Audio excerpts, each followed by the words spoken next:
Ce qui t'empêche de réaliser les plans de Dieu pour ta vie, c'est souvent le regard des autres nous empêche. Combien de fois, à cause d'une seule personne, tu es freiné d'accomplir les plans de Dieu? Et la clé, c'est de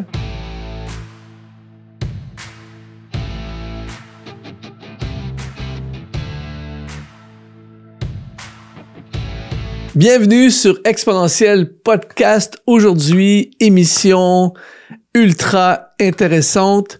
Je vais te parler du regard des autres. En fait, je vais t'aider à te libérer du regard des autres. C'est pour ça que j'ai appelé cette thématique aujourd'hui « Enfin libre du regard des autres ». Combien de personnes aujourd'hui qui regardent ou écoutent ce podcast ont déjà été freinées? Peut-être que tu en fais partie. Si oui, si tu as été freiné de réaliser un projet, tu t'empêches d'aller à fond dans les plans de Dieu, tu mets en veille ton ministère, ton business, ton projet d'études, ton rêve, à cause du regard des autres, eh bien, j'aimerais que tu puisses écrire dans les commentaires si tu nous regardes en vidéo sur YouTube. On va s'encourager ensemble aujourd'hui. On est une communauté d'exponentialistes du monde entier. Et aujourd'hui, j'aimerais qu'on puisse s'encourager dans le chat. Je lis tous les commentaires. J'aimerais que tu puisses exprimer justement peut-être quel est ton défi en ce moment face au regard des autres. Le fameux syndrome de l'imposteur. On va parler de ça aujourd'hui. Alors, n'hésite pas à écrire dans les commentaires. On va prier pour toi. On va déclarer des victoires dans ta vie aujourd'hui. C'est un podcast vraiment important parce que, en tant que conseiller de plein de personnes, j'ai une communauté de mentorat et je conseille des gens à toutes les semaines. Et le nombre de personnes qui sont paralysées même ou freinées ou empêchées ou limitées par le regard des autres, c'est énorme. Alors aujourd'hui, on veut casser ça, enfin libre du regard des autres. Juste avant de plonger dans le sujet, j'aimerais te donner un accès gratuit à une formation qui s'appelle l'art de la prière. D'ailleurs, la prière sera vraiment une clé pour t'aider à te libérer du regard des autres. Et donc, c'est le premier lien qui apparaît dans la description de la vidéo. Si tu nous écoutes en audio podcast, eh bien, dans la description de ton podcast, on va mettre également le lien pour rejoindre cette formation gratuite, l'art de la prière. Alors aujourd'hui, on veut parler de ce fameux sujet qui, j'en parle beaucoup, j'ai vraiment à cœur d'en parler encore plus parce que je suis impressionné de voir le nombre de personnes et j'ai vécu moi-même également ce frein dans ma vie. J'appelle ça de l'intimidation. Parfois, on est intimidé par des gens qui ne savent même pas qui nous intimident. Par exemple, moi, j'ai déjà intimidé des gens sans vouloir les intimider. Je te donne un exemple. Peut-être si tu connais pas un peu mon histoire, j'ai fait des concerts, j'ai fait beaucoup de musique, plusieurs albums et j'ai fait des concerts un peu partout au travers le monde. Et je me souviens, souvent, quand j'arrive, même encore aujourd'hui, j'arrive dans des églises, des fois le dimanche matin en tant qu'orateur. Des fois, j'arrive et pendant que j'arrive, des fois, dans certaines églises, pas partout, mais dans certains endroits, les musiciens sont en train de répéter. Et j'entre dans la salle, et on me l'a dit même, juste parce que j'entre dans la salle, et le fait que je sois un musicien, que j'ai fait des concerts, tout ça, il y a des musiciens que tout à coup, ils se sentent intimidés, juste parce que je suis là, alors que j'ai aucun jugement, j'ai du tout, vraiment, je me réjouis de leur présence. Même des fois, je pense même pas au fait qu'ils sont en train de répéter. Mais tout à coup, ils sont intimidés par moi alors que j'ai aucune intention de les intimider. Et c'est la même chose qui se passe avec toi. C'est que parfois, tu peux être intimidé par le regard des autres alors que les autres, ceux qui semblent te regarder, pensent même pas à ta situation. Ils n'ont même pas l'intention. Certaines personnes peuvent avoir des mauvaises intentions, mais la majorité n'ont même pas des mauvaises intentions et toi, tu es limité à cause de ça. Peut-être que, alors que tu regardes ce podcast, peut-être que tu as un projet de livre en ce moment. Peut-être que tu as un projet musical. On a beaucoup d'artistes qui suivent ce podcast. Peut-être que tu as un projet de business. On a beaucoup d'entrepreneurs qui nous écoutent. Peut-être que tu peux même écrire dans les commentaires « Je suis dans les affaires, je suis dans le ministère. J'aimerais savoir un peu qu'est-ce que tu fais. » Peut-être que tu as un projet, tu as envie de prêcher, tu te sens appelé à prêcher, tu veux être innové dans quelque chose. Je te comprends tellement. Tu sais que, je l'ai déjà partagé à plusieurs reprises, mais quand j'ai commencé à prêcher, c'est par appel de Dieu. Dieu me demandait de prêcher, mais je n'appelais pas ça comme ça à l'époque parce que je connaissais pas cette expression, mais on entend plus aujourd'hui cette expression, mais j'avais ce qu'on appelle le syndrome de l'imposteur. Je me disais, mais qui je suis, moi, pour prêcher? Il y en a tellement qui sont mieux que moi, je suis pas assez spirituel, je suis pas assez, ça fait pas assez longtemps que je suis un chrétien, tout ça.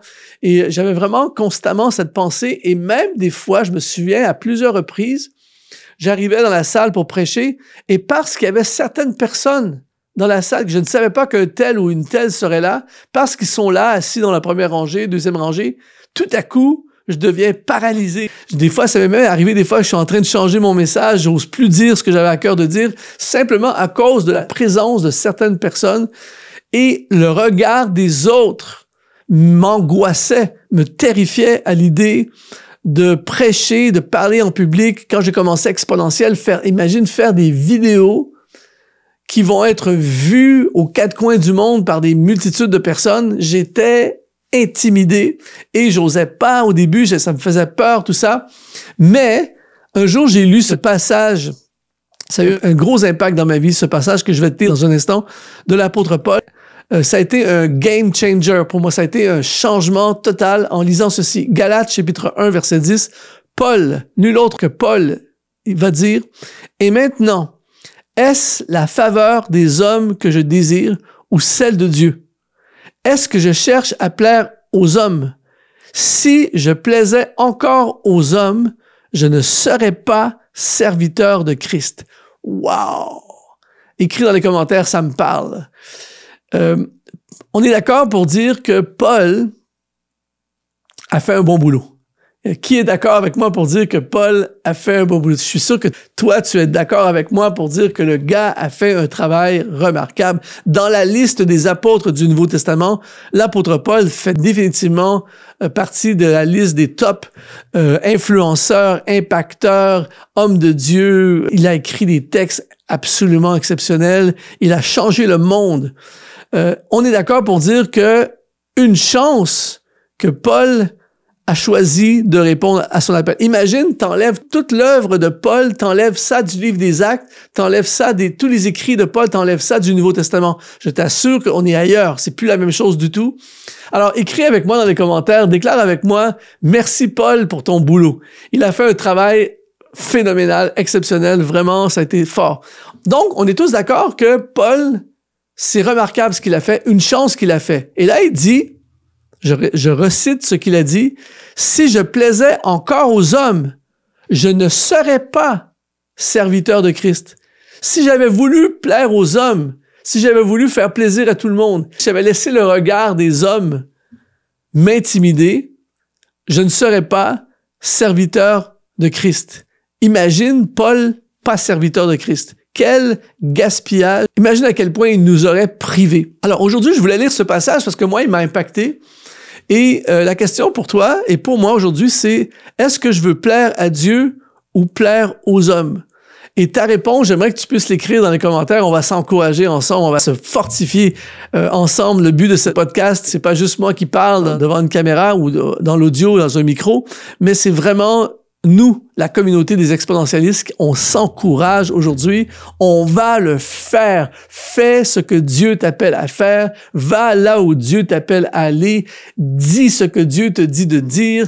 Démarre ce que Dieu te demande de démarrer. Fais-le, crée, écris la chanson, écris le livre, lance la chaîne YouTube, démarre l'entreprise, démarre l'église, lance le ministère, fais le diplôme, vas-y, fonce. Écris dans les commentaires, je fonce, je le fais quand même. Pourquoi? Parce que le regard des autres peut nous limiter et un des objectifs de notre adversaire, c'est de nous intimider. Et parfois, il peut se servir du regard des autres. Le syndrome, on est tous des imposteurs si on pense en mode syndrome de l'imposteur. Il y a personne qui est digne de prêcher l'Évangile. Il y a personne qui est digne de se mettre en avant des autres. Mais si Dieu nous demande de le faire, on le fait quand même, peu importe ce que les autres vont penser. L'émission que tu regardes en ce moment est rendue possible grâce à des sponsors qu'on appelle les activateurs de destinée. Si tu veux toi aussi nous aider à continuer à diffuser ces émissions pour rejoindre le plus grand nombre, eh bien, tu peux aujourd'hui devenir un activateur de destinée. Tout ce que tu as à faire, c'est d'aller dans le lien qui apparaît dans la description de cette vidéo de retour à ton émission. Pourquoi? Parce que le regard des autres, on ne pourra jamais l'empêcher. Il y aura toujours quelqu'un qui aura une opinion sur nous. Il y aura toujours quelqu'un qui n'aime pas ce qu'on fait. Il y aura toujours quelqu'un qui pense qu'il peut le faire mieux que nous. Il y aura toujours quelqu'un qui peut le faire mieux que nous. Il y aura toujours quelqu'un qui n'aimera pas notre style, n'aimera pas, peu importe c'est quoi. Et si je plaisais encore aux hommes, je ne serais pas serviteur de Christ. Rappelle-toi de cette parole de Paul la prochaine fois que tu vas être intimidé. J'aime beaucoup ce que j'appelle la métaphore de l'âne. C'est un père et un fils qui, avec un âne, marchent sur la route et le papa est assis sur l'âne. Et là, les gens autour de la route commencent à juger le père. Ils disent, quel père horrible laisse marcher son enfant à côté pendant que lui profite de l'âne. Alors, il descend de l'âne et là, il met le fils sur l'âne. Et là, sur la route, les gens continuent à juger. Là, des gens commencent à dire, mais quel fils ingrat, il laisse marcher son pauvre père vieillissant alors que lui profite de l'âne. Alors, ce qu'ils font, c'est qu'ils descendent de l'âne. Et là, ils marchent à côté de l'âne. Et là, tout à coup, des spécialistes en productivité et tout ça, se mettent à dire, mais quel gaspillage! Ils ont un âne comme ça et ils en profitent pas. Ils marchent alors qu'ils pourraient se faire aider par l'âne. Alors, ce qu'ils font, c'est que les deux montent sur l'âne et là, ils se font transporter par l'âne. Et là, tout à coup, des défenseurs des droits des animaux commencent à les juger. Quel caractère épouvantable, abuser d'un animal comme ça, c'est horrible, tout ça. Et là, non, les gars désemparés descendent de l'âne et ils prennent les deux, le papa et le fils, ils prennent sur leurs épaules l'âne et là, ils commencent à marcher en titubant et là, ils arrivent sur un pont instable et là, à cause de l'âne sur leurs épaules, ils perdent l'équilibre et ils tombent avec l'âne en bas du pont et là, ils perdent toute leur cargaison, ils perdent tout, ils gaspillent tout. Et en fait, la leçon de cette histoire, c'est que peu importe ce que tu fais et ce que tu feras, les gens auront toujours une opinion. Il y aura des gens qui vont être d'accord, il y aura toujours des gens qui ne seront pas d'accord. Tout ça pour dire aujourd'hui que le regard des autres, si je laisse le regard des autres dominer dans ma vie, je vais passer à côté de ce que Dieu a pour ma vie. Alors, j'aimerais qu'on déclare ensemble, toi et moi, aujourd'hui, peu importe ce que Dieu a mis dans ton cœur, peu importe ce que Dieu t'appelle à faire, peu importe ce que Dieu t'a dit, peu importe ce que Dieu fait brûler dans ton cœur, j'ai à cœur de te dire, et j'aimerais qu'on puisse te dire ensemble, fais-le quand même. Fais-le quand même. Peu importe ce qu'ils disent, peu importe ce qu'ils pensent, peu importe, fais-le quand même. Fais ce que Dieu t'appelle à faire. Fais ce que Dieu t'a dit de faire. Va là où Dieu veut que tu ailles. Réalise ta destinée. Réalise ton appel. Fonce, mon ami. Fais-le quand même parce que le regard des autres, je t'assure,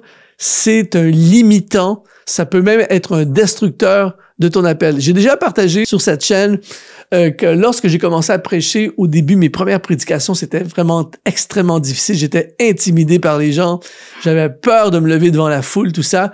Et j'ai même été presque traumatisé. Ma première prédication qui était sur le sujet de la prière. On m'avait alloué 30 minutes pour enseigner. Et donc, j'avais 10 pages de notes pour parler 30 minutes. Après 5 minutes, j'arrive à la page 10. J'ai plus rien à dire. Et là, j'étais dans un état de panique totale. Je vois tous ces regards qui sont portés vers moi. Et là, j'ai dit, je m'en suis sorti en disant, écoutez, j'ai enseigné sur la prière, prions. Et là, on a prié, mais je me disais, je peux pas parler devant une foule, les gens qui me regardent, j'ai tout ça. Mais Dieu m'appelait à prêcher. Et c'est là l'idée. Si je plaisais encore aux hommes, je ne serais pas serviteur de Christ. Et donc, j'ai peur des gens, je suis intimidé par les gens, tout ça, mais Dieu m'appelle, Dieu veut que je prêche. Alors je me suis dit, je le fais quand même, je prêche quand même. Et il y a pas longtemps, j'étais en Europe dans une conférence sur plusieurs jours et j'ai enseigné pendant des heures.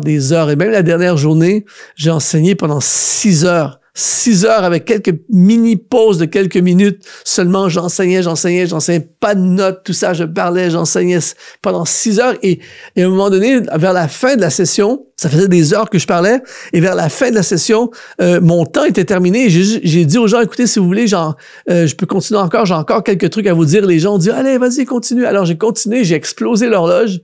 Et là, je me suis rappelé de cette première prédication où après 5 minutes, je suis terrorisé et j'ai plus rien à dire.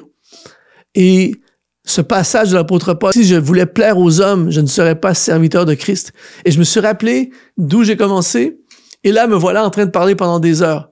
Alors, l'idée, aujourd'hui, c'est que le regard des autres, peut tuer l'étincelle, peut freiner, peut étouffer, peut stopper, peut détruire même un ministère, un appel, une destinée, un rêve. Aujourd'hui, fais-le quand même. Choisis de répondre à ce que Dieu te demande de faire. Tu n'es pas un imposteur. Et même si tu en es un, même si les gens pensent que tu en es un, fais ce que Dieu te demande. Il va mettre sa faveur sur toi. Il va ouvrir des portes pour toi. Il va pourvoir et ce qu'il dit va se réaliser dans ta vie. Fais ce que Dieu dit sur ta vie et ne laisse jamais le regard des autres te freiner. Si je plaisais encore aux hommes, je ne serais pas serviteur de Christ. Alors aujourd'hui, si ça te parle, si ça t'a parlé, ce podcast, écris Amen dans les commentaires, écris ça me parle, écris je le fais quand même, écris enfin libre du regard des autres. Et ce qui serait génial, c'est que tu rejoignes également la formation gratuite, l'art de la prière. On va apprendre ensemble comment reprendre l'autorité spirituelle et prier pour que les murs tombent dans notre vie et que cette intimidation qui te freine soit repoussée dans le nom de Jésus. Alors, premier lien qui apparaît dans la description de cette vidéo et dans ton audio podcast. Si tu m'écoutes en audio podcast, eh bien, c'est dans la description également. Et si tu t'es rendu jusqu'à la fin et que tu es en audio podcast, eh bien, ce qui me ferait chaud au cœur, c'est que tu puisses aller dans la description et mettre 5 étoiles sur ce podcast. Ça va nous aider à rejoindre encore plus de gens. Merci à toi qui nous écoutes. Merci d'être là et je te dis, sois exponentialisé.